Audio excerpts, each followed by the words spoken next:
मैथिली दुल्हन। इसके मनमोहक गीत जरूर सुने। यदि अच्छा लगा तो चैनल सब्सक्राइब जरूर करें। मैथिली दुल्हन आ गया, मिथिलांचल में छा गया।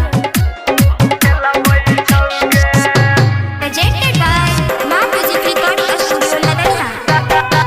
डीजे सत्यम मदना बाजार।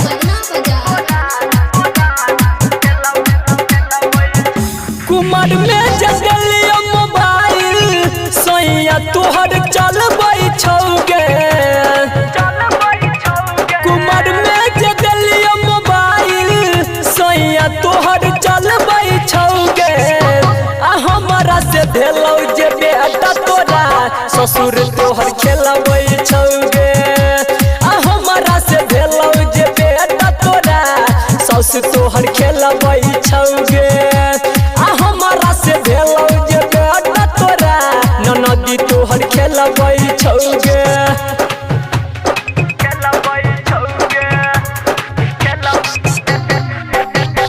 DJ Umesh, DJ Umesh.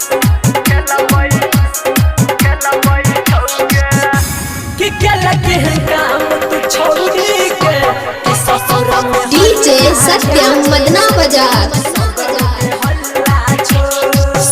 से पहले बनाई दिलियो साइक गे, अब हमरे देखाबै छै आँख गे।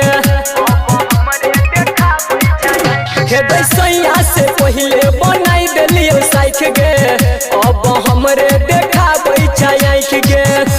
छोटकी जे बेटी छौ तोहर ओकरा मार के बेलबै छौगे। छोटकी जे बेटी छौ तोहर ओकरा मार के बेलबै छौगे। आ हमारा से भेलौ जे बेटा तोरा ससुर तोहर खेलबै छौगे। आ हमारा से भेलौ जे बेटा तोरा ससुर तोहर खेलबै छौगे।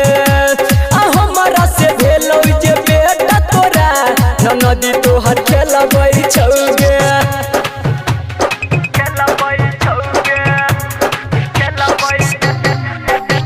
डीजे सत्यम मदना बाजार।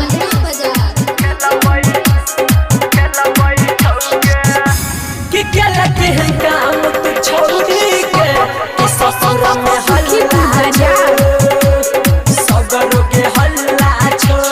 छठियार में सबके खिया देलही भोज गे, हमरा एको बेर नहीं केलही तू खोज गे।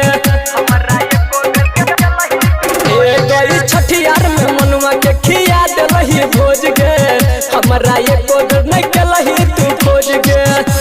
राइटर सूरज संदीप के तू किया भूलबै छी गे। राइटर सूरज संदीप के तू किया भूलबै छी गे। आ हमारा से भेलौ जे बेटा तोरा सैया संग खेलबै छी गे। आ हमारा से भेलौ जे बेटा तोरा सौस संग खेलबै छी गे। आ हमारा से भेलौ जे बेटा तोरा ननदी संग खेलबै छी गे। कुमार में जे देलियो मोबाइल सैया तोहर चलबै छौगे। कुमार में जे देलियो मोबाइल सैया तोहर चलबै छौगे। आ हमारा से भेलौ जे बेटा तोरा ससुर तोहर